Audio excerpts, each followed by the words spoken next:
പിതാവിൻ്റെയും പുത്രൻ്റെയും പരിശുദ്ധാത്മാവിൻ്റെയും നാമത്തിൽ ആമേൻ. എൻ്റെ പ്രിയപ്പെട്ടവരെ, ഇന്ന് മാർച്ച് 26 വ്യാഴാഴ്ച.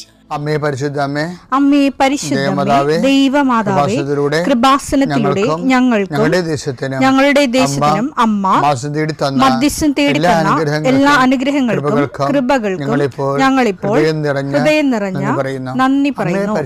അമ്മേ പരിശുദ്ധമേ, ദൈവമാതാവേ, 2004 ഡിസംബർ 7 ഉച്ചകഴിഞ്ഞ് 2:30 കൃപാസനത്തിൽ സംഭവിച്ച അമ്മയുടെ പ്രത്യക്ഷപ്പെടലിനെ കുറിച്ച് തിരുസഭയ്ക്ക് സമർപ്പിച്ചിരിക്കുന്ന പഠനരേഖകളുടെ മേൽ സഭാത്മകമായ പഠനം ആരംഭിക്കുവാൻ ഞങ്ങൾ പ്രാർത്ഥിക്കുന്നു.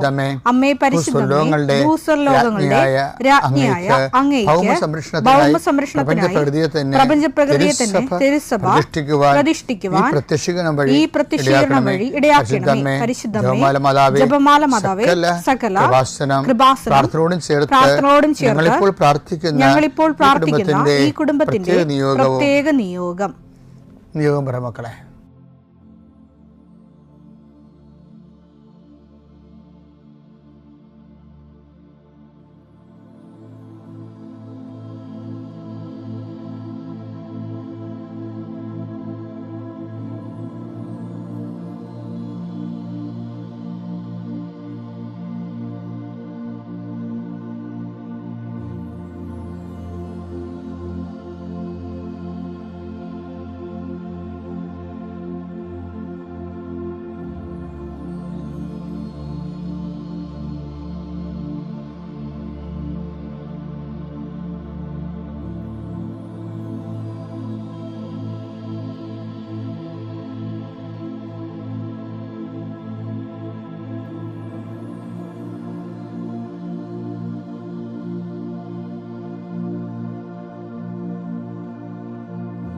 അമ്മയുടെ പ്രത്യക്ഷീകരണത്തിന്റെ ഈ അനുഗ്രഹവേളയിൽ ഞങ്ങൾക്ക് സാധിച്ചു തരുവാൻ കനിയണമേ. ആമേൻ. വിശ്വാസ പ്രമാണം. സർവശക്തനായ പിതാവും ആകാശത്തിന്റെയും ഭൂമിയുടെയും സൃഷ്ടാവുമായ ദൈവത്തിൽ ഞാൻ വിശ്വസിക്കുന്നു. അവിടുത്തെ ഏകപുത്രനും ഞങ്ങളുടെ കർത്താവുമായ ഈശോമിശിഹായിലും ഞാൻ വിശ്വസിക്കുന്നു. ഈ പുത്രൻ പരിശുദ്ധാത്മാവിനാൽ ഗർഭസ്ഥനായി കന്യകാമറിയത്തിൽ നിന്ന് പിറന്ന് പൊന്തിയോസ് പീലാത്തോസിന്റെ കാലത്ത് പീഡകൾ സഹിച്ച് കുരിശിൽ തറയ്ക്കപ്പെട്ട് മരിച്ച് അടക്കപ്പെട്ട് പാതാളങ്ങളിൽ ഇറങ്ങി മരിച്ചവരുടെ ഇടയിൽ നിന്ന് 3-ാം നാൾ ഉയർത്ത് സ്വർഗത്തിലേക്ക് എഴുന്നള്ളി സർവശക്തിയുള്ള പിതാവായ ദൈവത്തിന്റെ വലതുഭാഗത്തിരിക്കുന്നു. അവിടെ നിന്ന് ജീവിക്കുന്നവരെയും മരിച്ചവരെയും വിധിക്കുവാൻ വരുമെന്നും ഞാൻ വിശ്വസിക്കുന്നു. പരിശുദ്ധാത്മാവിലും ഞാൻ വിശ്വസിക്കുന്നു.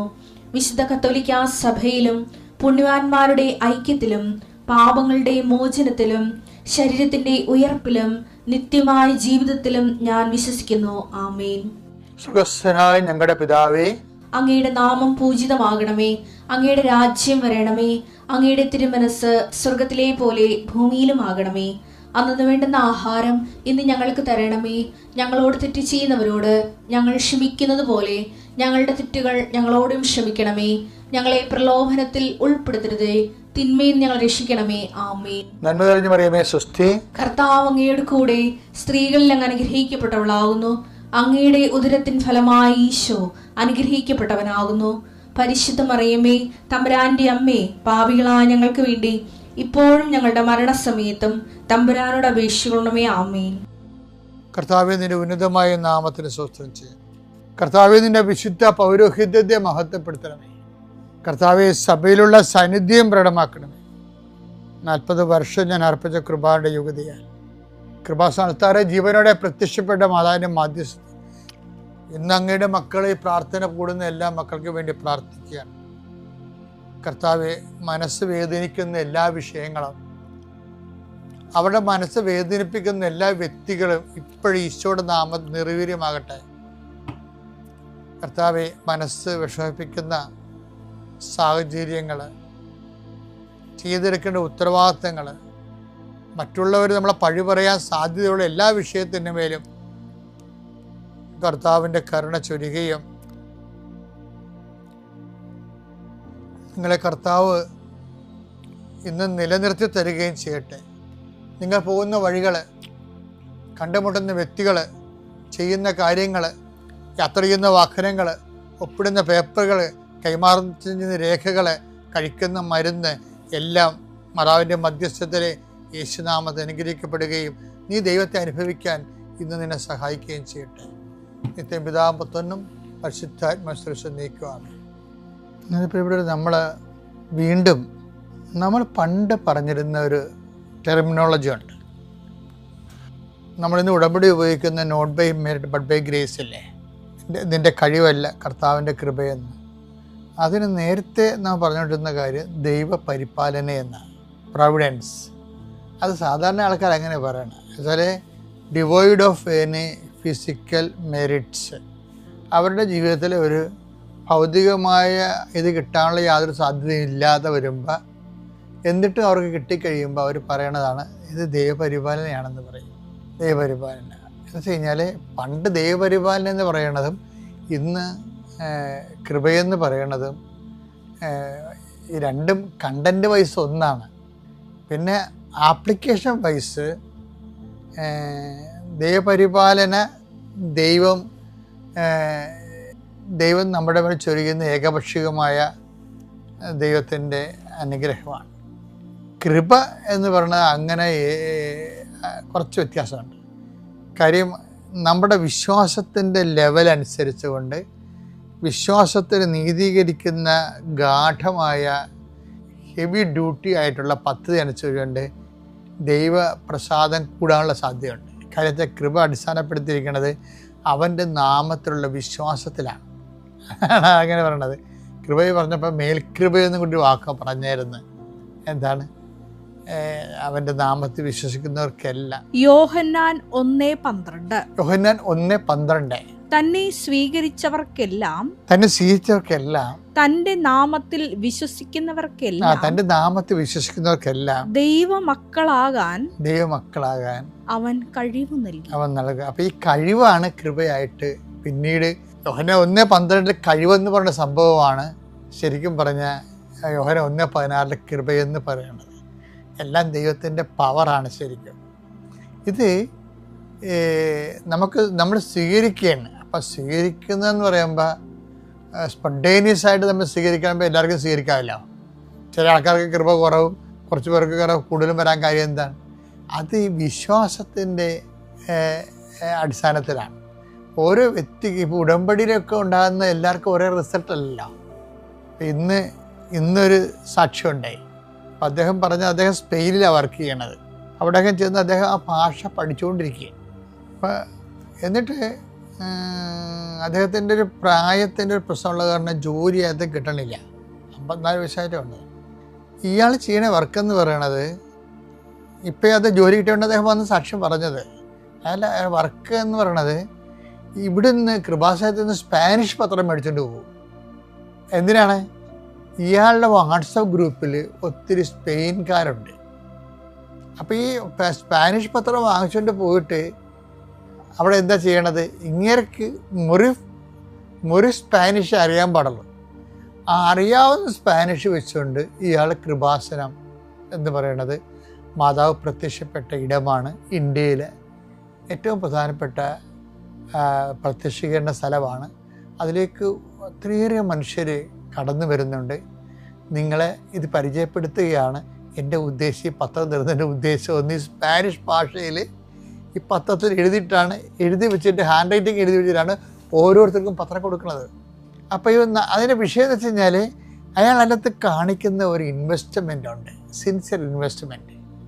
അപ്പം നമ്മുടെ വിശ്വാസം എന്ന് പറഞ്ഞാലും നമുക്കൊരു സൈദ്ധാന്തിക ഐഡിയോളജിക്കൽ ഫെയ്ത്ത് കാണാം. പക്ഷേ ഈ പുസ്തകത്തിലെ പശു പുല്ല് തിന്നത്തില്ല. പുല്ല് തിന്നുന്ന പശു എന്ന് പറഞ്ഞാൽ പുസ്തകത്തിന് പുറത്തുള്ള പശുവാണ്. അതെന്ന് വെച്ചാൽ മിക്കവാറും പ്രവർത്തികളാണ് വരണത്. പ്രവർത്തികൾ എന്ന് പറയുമ്പോൾ സത്യസന്ധമായ പ്രവർത്തനങ്ങൾ അനുസരിച്ച് കൊണ്ട് ഈ കഴിവ് വർദ്ധിക്കും. ഉടമ്പടി നമ്മൾ ചെയ്യണ ഇതാണ്.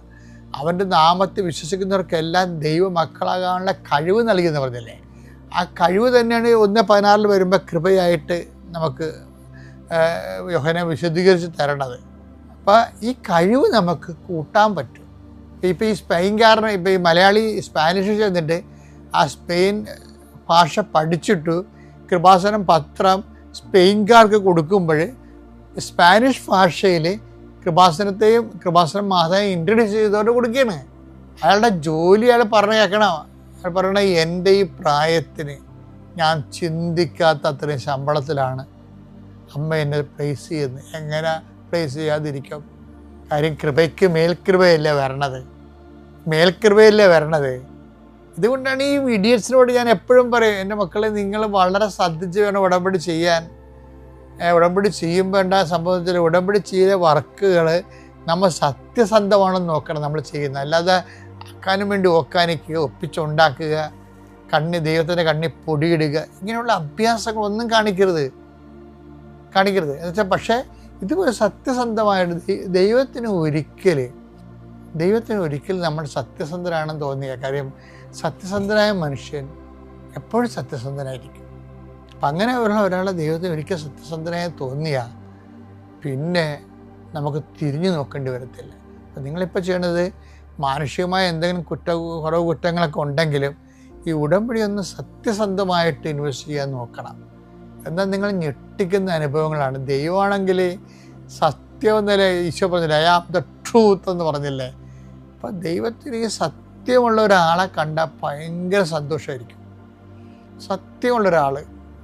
കാര്യം നമുക്ക് ഭയങ്കര പാടാണ് ഈ ഒരാളെ കിട്ടാൻ, ഒരു വലിയ പാടാണ്. ഈ മാതാവിനെ തന്നെ 4000 ലേഡീസിന് എത്രയോ 4000 കൊല്ലം എടുത്തിട്ടാണ് ഈ ലേഡീസിനെ ഇൻ്റർവ്യൂ ചെയ്തിട്ടാണ് അവസാനം കന്യാമറിയത്തിലേക്ക് ദൈവം വരണത്, ഈ വലിയ റെഡിയും പ്രോജക്റ്റ് ചെയ്യാൻ വേണ്ടി.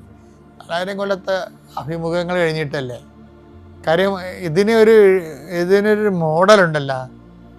ദൈവം ആദ്യമേ തന്നെ ഈ രക്ഷകൻ്റെ അമ്മയുടെ യോഗ്യത പറയുന്നുണ്ട് ഉൽപ്പത്തി പുസ്തകത്തിലെ.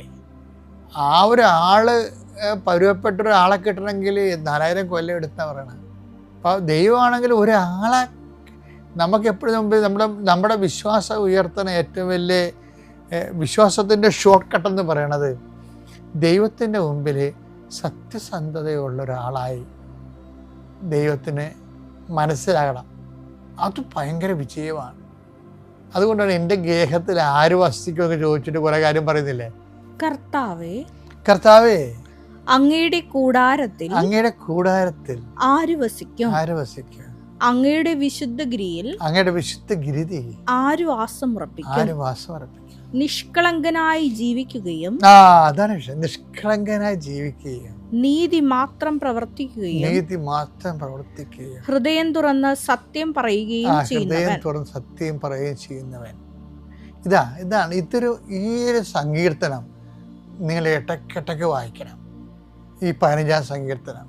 എന്നിട്ട് അതനുസരിച്ച് ജീവിക്കാൻ വേണ്ടി പരിശ്രമിച്ചു കഴിഞ്ഞാൽ ഈ കഴിവിങ്ങനെ, ഇപ്പോൾ യോഹന്നാൻ 1:12 കഴിവിങ്ങനെ കൂടിക്കൊണ്ടേയിരിക്കും. ദൈവമക്കളെന്ന് പറഞ്ഞാൽ കഴിവ് നൽകിയെന്ന് പറഞ്ഞാൽ പലതരം മക്കളില്ലേ. കഴിവില്ലാത്തവരുണ്ട്, കഴിവുള്ളവരുണ്ട്, കൃപയ്ക്ക് മേൽ കൃപ കിട്ടിയവരുണ്ട്. അപ്പോൾ ഈ ഒരു മുന്നേറ്റതൊരു കോമ്പറ്റീഷൻ ഉണ്ടെന്ന് ഓർത്തേക്കണം. അപ്പം നല്ല കഴിവുള്ള മക്കളാകാൻ 15-ാം സങ്കീർത്തനം വായിച്ച് നമുക്ക് നമ്മളെ തന്നെ പരുവപ്പെടുത്തിയെടുക്കാം. പിതാവിൻ്റെയും പുത്രൻ്റെയും പരിശുദ്ധാത്മാവിൻ്റെയും നാമത്തിൽ.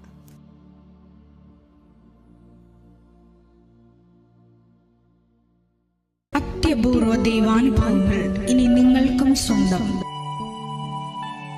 ഈ യൂട്യൂബ് ചാനൽ ഇതുവരെ സബ്സ്ക്രൈബ് ചെയ്തിട്ടില്ലെങ്കിൽ ഇപ്പോൾ തന്നെ സബ്സ്ക്രൈബ് ചെയ്യുക.